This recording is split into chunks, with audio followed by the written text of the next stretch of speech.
안녕하세요, 김도영 목사입니다. 오늘은 여러분과 함께 GQS 4월 셋째 주를 같이 나누도록 하겠습니다. GQS 4월 셋째 주는요, 민수기 11장을 가지고 이렇게 교재를 만들었는데요. 11장 전체를 봐야 하지만 본문이 길기 때문에 1절부터 4절까지, 그리고 11절, 그리고 31절에서 35절까지만 보도록 하겠습니다. 여러분께 나누어지는 그 GQS 종이에 이 본문이 나와 있습니다. 참고해 주시기 바랍니다. 그리고 더 자세한 걸 보시기 원하시는 분들은 4월 11일 새벽 설교가 되어 있습니다. 그 새벽 설교 본문이니까 참조하셔도 좋을 것 같습니다. 자, 오늘 GQS 민수기 11장을 보기 위해서 우리 민수기를 잠깐 배경을 살펴보도록 하겠습니다. 출애굽을 했죠. 이스라엘이 출애굽을 한 다음에 시내산에서 1년 2개월 정도 머물렀습니다. 그들은 그곳에서 하나님과 언약을 맺고 하나님이 직접 주신 십계명과 율법을 그들이 받았습니다. 애굽의 노예였던 그들이 이제는 옛날의 습관들을 다 벗어버리고 하나님의 백성답게 살아갈 수 있도록 새로운 규칙들과 말씀들을 그들에게 허락하셨던 것이죠.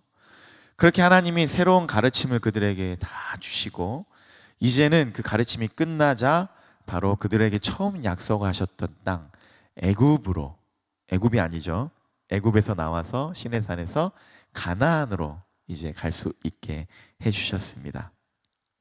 그래서 그들이 가나안까지의 여정을 잘 마칠 수 있도록 하나님께서요 그들을 점검시키시고 또 그곳에서 어떻게 가야 될지 그들을 자세히 준비시키셨습니다. 정말 많은 수가 모였잖아요, 이스라엘 백성들이. 그래서 그들이 어떤 대열을 갖추고 또 누구부터 출발을 하고 또 언제 출발을 하고 또 언제 같이 멈추고 할지를 아주 여러 가지 룰들을 그들에게 주시면서 그들이 그 광야에서 헤매지 않도록 모두가 함께 그 광야의 여정을 잘 마칠 수 있도록 하나님께서 잘 그들을 지도해 주셨던 것입니다. 그것이 바로 민수기 1장부터 10장까지의 말씀입니다. 마치 처음 부모를 떠나서 우리 자녀들이 여행을 떠날 때 그 자녀들에게 언제 가서는 어디 가서는 이렇게 해라, 이렇게 해라라고 아주 꼼꼼하게 챙겨주시고 가르치셨던 것처럼 민수기 1장부터 10장까지의 말씀은 정말 꼼꼼하게 그들이 가나안까지 들어가는 여정을 잘 마칠 수 있도록 하나님께서 섬세하게 그들을 가르쳐 주시고 점검시키시고 그들을 인도해 주셨던 것입니다. 그렇게 다 하나님이 점검하시고 점검이 다 마치자 이제 드디어 하나님은 그들이 가나안 땅을 향해서 행군을 시작할 수 있게 하셨습니다. 그런데 그게 10장까지인데 오늘 본문 11장을 보면요, 그들이 떠나자마자 어떤 일이 있었나요? 자, 먼저 1번 질문입니다. 1번 질문이 광야에 들어선 지 얼마 안 돼서 사람들은 무엇을 하기 시작했습니까? 그리고 그 결과는 무엇입니까? 자, 10장 마지막에서 그들이 광야를 향해서 행군을 하고 떠났는데 11장 1절은 이렇게 나와 있죠. 그들이 어떻게 나와 있습니까? 사람들이 시내산을 떠나서 광야에 들어서서 얼마 안 됐는데 뭘 하기 시작했다고요? 악한 말로 원망하기 시작했다라고 이야기를 합니다. 그들이요 그 광야에 들어서자마자, 시내산을 벗어나자마자 정말 어떤 말인지는 잘 몰라요. 성경에 나와 있지는 않아서 잘 모르지만 정말 하나님이 들으실 때 곧바로 진노하실 만큼 악한 말을 하면서 그들이 원망을 하기 시작했던 겁니다. 그래서 1절에 어떤 결과가 나와 있죠? 하나님이 그래서 진노하셔서 그들에게 불을 내리십니다. 그리고 불살라 버리십니다. 이제 방금 출발했는데 하나님이 불을 내리셨습니다. 사람들의 마음이 어땠을까요? 이러면 안 되겠구나. 우리가 원망의 마음을 가졌는데 이런 원망의 마음을 가지고 악한 말을 하다가는 우리는 다 죽겠구나. 그래서 모세에게 찾아서 울부짖었더니 모세가 기도하고 결국에 하나님이 그 불을 꺼주셨습니다. 다행히 하나님이 불을 내리실 때 진영 한가운데 내리시지 않았어요. 1절을 자세히 보시면 진영 끝에 불을 내셨습니다. 그래서 다행히 큰 피해는 없었습니다. 그렇지만 그들에게는 그게 강한 경고가 되었겠죠. 그런데 안타까운 건요, 불이 꺼졌죠. 모세가 기도하자 불이 꺼졌는데 꺼지자마자 그 다음 절에 사람들은 또 하나님을 원망하기 시작했습니다. 그게 오늘 2번 문제인데요. 그 이유는 무엇이죠? 4절에 나와 있습니다. 4절을 보시면 그들 중에 섞여 사는 다른 인종들이 탐욕을 품었다라고 이야기를 나와 있습니다. 지금 시내산에 머물다가 가나안으로 가는 이 백성들이, 출애굽한 백성들이 이스라엘만 있었던 것이 아닙니다. 이스라엘이 출애굽을 할 때 그들을 따라서 살 길을 찾아서 나온 소수민족들도 있었습니다. 그 소수민족들이요, 그런데 먼저 탐욕을 품기 시작한 겁니다. 여러분, 탐욕은 어디에서 시작이 됩니까? 탐욕은요, 우리의 기본이 달라지는 데서 시작이 됩니다. 처음에는요, 우리 기본이 이 정도였어요. 우리 마음도 가난하고 우리가 또 어리고 그럴 때는 기본이 이 정도였는데, 우리가 좀 살만하니까 이 기본이 올라가는 겁니다. 그래서 처음에는 뭐 이 정도만 있었는데 이제는 이 정도는 가져야 된다. 처음에는 내가 이 정도만 누리며 살았는데 이제는 조금 이 정도는 누리고 살아야 되는 거 아닌가. 이렇게 우리의 기준이 올라가 버릴 때 탐욕이 시작되는 것이죠. 여러분, 미국에서 차가 없으면은, 특히 LA에서 차가 없으면 아무것도 안 되죠. 여러분, 근데 차를 갖는 게 우리가 탐욕입니까? 아닙니다. 그런데 우리가 좀 살만해지니까 그냥 굴러가는 차로는 안 되고 뭐 벤츠를 타야 되고 비머를 타야 되고 테슬라를 타야 되고, 그렇게 우리가 타야 되는 차에 대한 기준이 올라가고 바뀌기 시작하면 그때부터는 차를 갖는 것도 탐욕이 될 수 있는 것입니다. 그런데요, 이 탐욕의 특징이요, 아무리 채워도 채워지지가 않습니다. 왜냐하면 기준이 바뀌니까. 우리의 기본이 올라가 버리니까 밑빠진 독처럼 탐욕이 일단 생기기 시작하면 절대로 채워지지가 않습니다.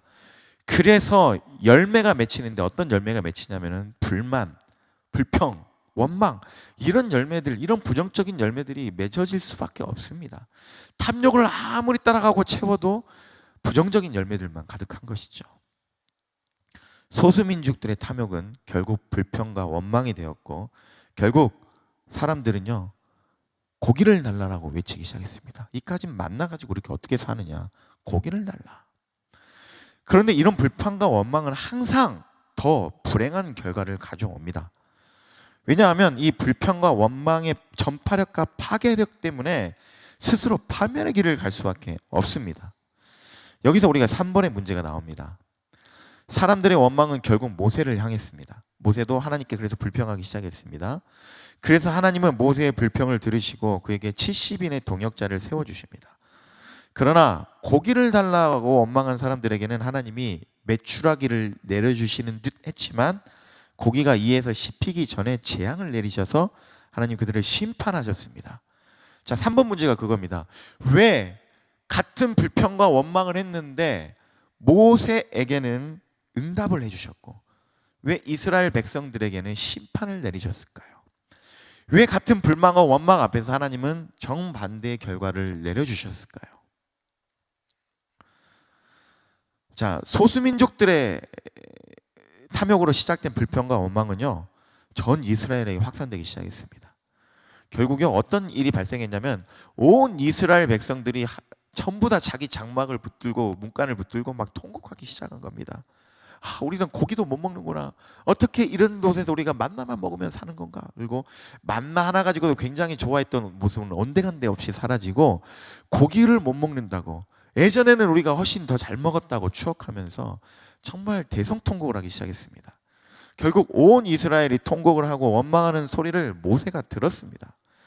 근데 이 원망과 불평의 전파력과 파괴력이 엄청나다고 말씀드렸죠. 모세도 원망을 하기 시작합니다. 모세도 불평을 하기 시작합니다. 그래서 이 불평과 원망의 파괴력이 이 소수민족에서 시작해서 온 이스라엘뿐만 아니라 결국 모세까지도 그 영향을 미치게 된 것이죠. 얼마나 심하게 원망했냐면요, 여러분 15절을 보시면, 11장 15절을 보시면 하나님 앞에서요 지금 당장 죽여달라고까지 이야기를 합니다.